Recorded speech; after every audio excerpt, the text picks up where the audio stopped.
Hello everyone, and welcome to batch 245 in the freeze dryer. This is stuffed cabbage and also a few stuffed peppers. We had a huge head of cabbage and I had some peppers from the garden that my husband wasn't eating fast enough. He eats them raw. So I took them and stuffed them. So like right there's a pepper, and then in the other bags are some more peppers.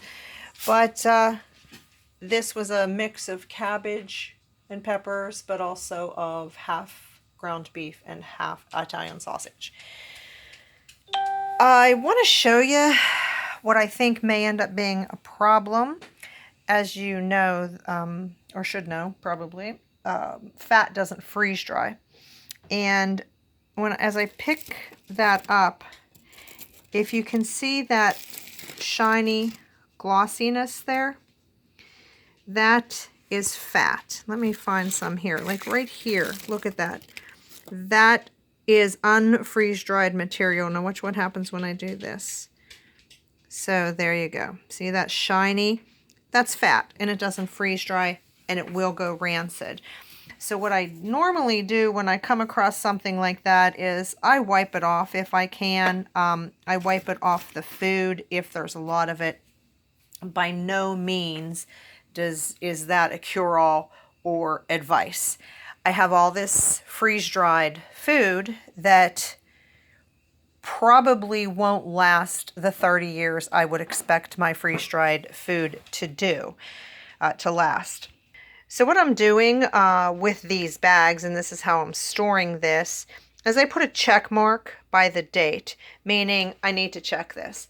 And what I actually need to do is make a list of foods that I need to that I need to check, my freeze-dried foods that for whatever reason were doubtful.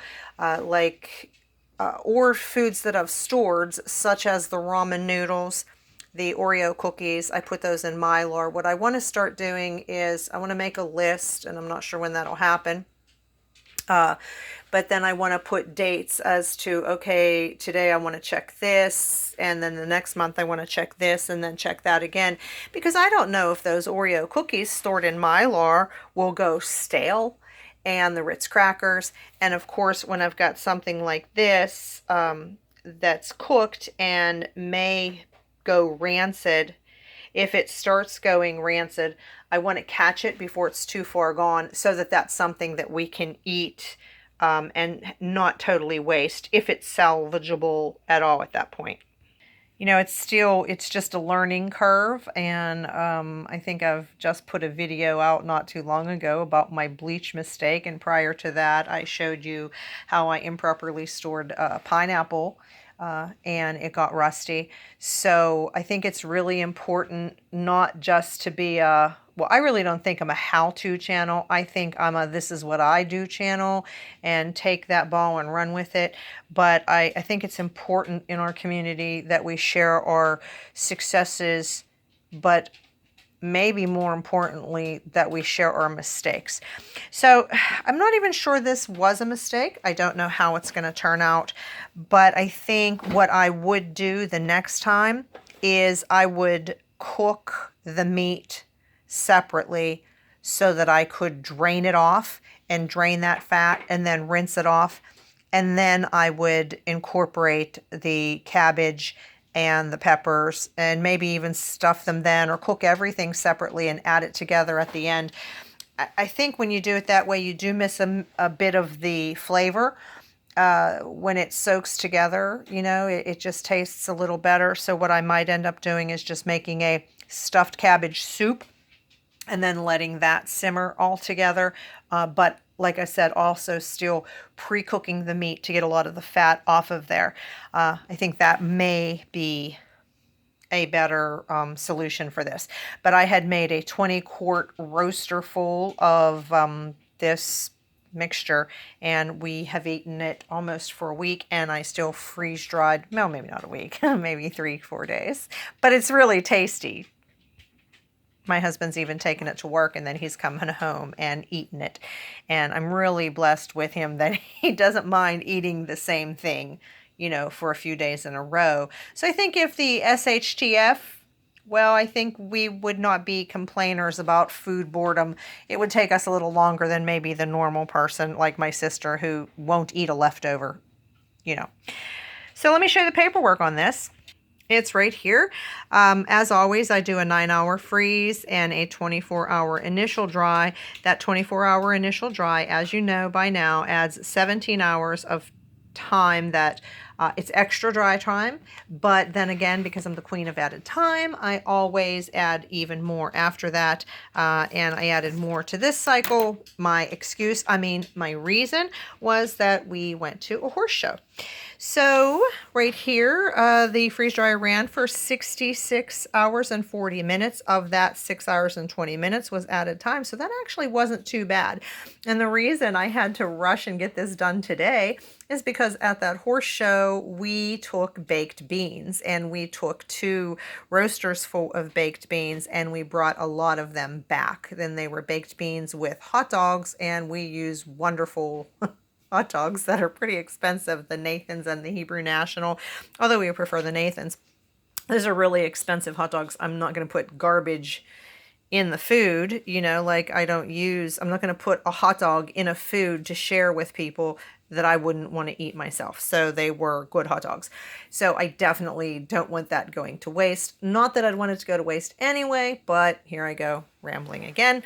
But I have to get that put in the freeze dryer because I don't want it to go bad at all. So I'm going to be freeze drying baked beans.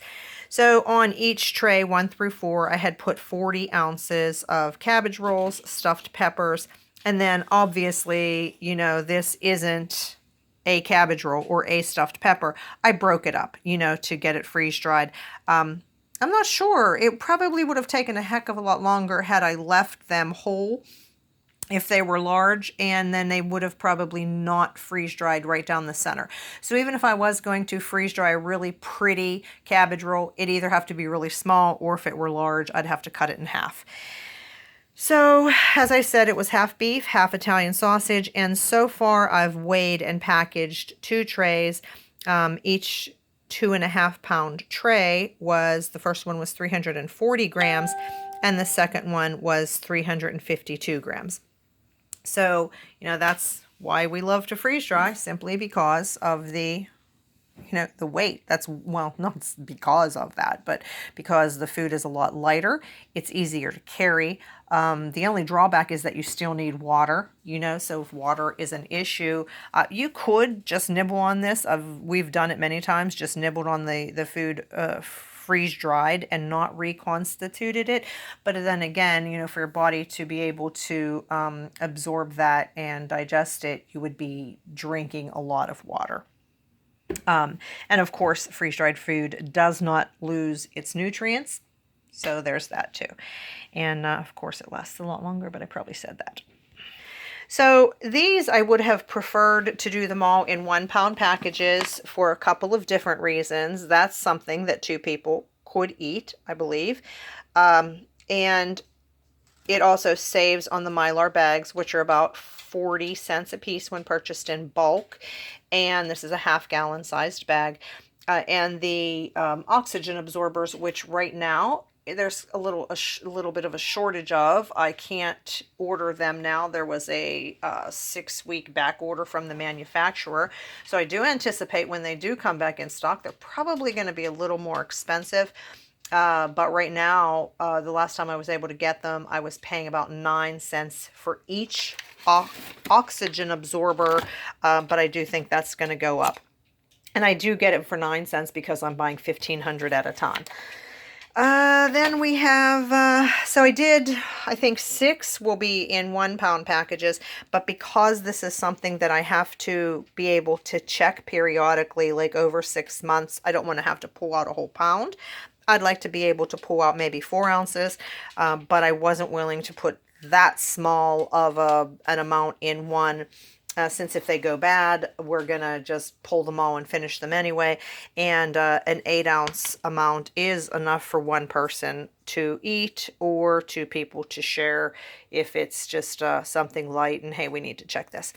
So because I did that, I wasn't sure how I was going to package these up. I always come in prior to even taking the food out of the freeze dryer, and I pack up some dry goods. This is another reason I just keep bags and bags of dry goods in the pantry.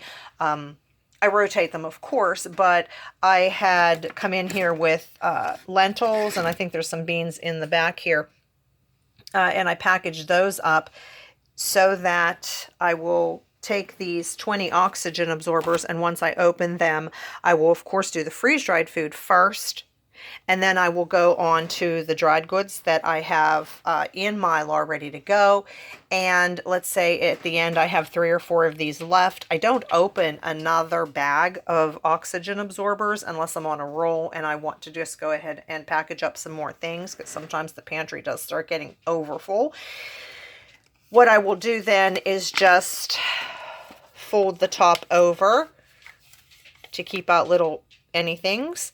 And then I'll put that inside of another plastic bag, and then it goes back into the pantry, and it'll only be there for a couple of days in this case, if that's the case, and I have to do that until the baked beans come out of the freeze dryer, and then that becomes one of the already packaged things ready for an oxygen absorber and sealing after the baked beans are all packaged up. Alrighty, there we go, and that's what I'm prepping today. And if you have a freeze dryer and you have done stuffed peppers and cabbage, and you've had this issue with a little bit of fat there, and then you've rehydrated it after a year or 2 and haven't had an issue, or even if you've rehydrated it in a month and had an issue, you know, drop it in the comments so that I can know what to expect. And maybe instead of checking this after 6 months, I will check it after a month or even after a week. And then we'll just be eating this again later. And if you don't have a freeze dryer and haven't ever freeze dried your own foods, don't tell me to do research because NASA's having issues, because yeah, nobody believes that. All right, everyone, let me know in the comments what you're prepping today, and be blessed.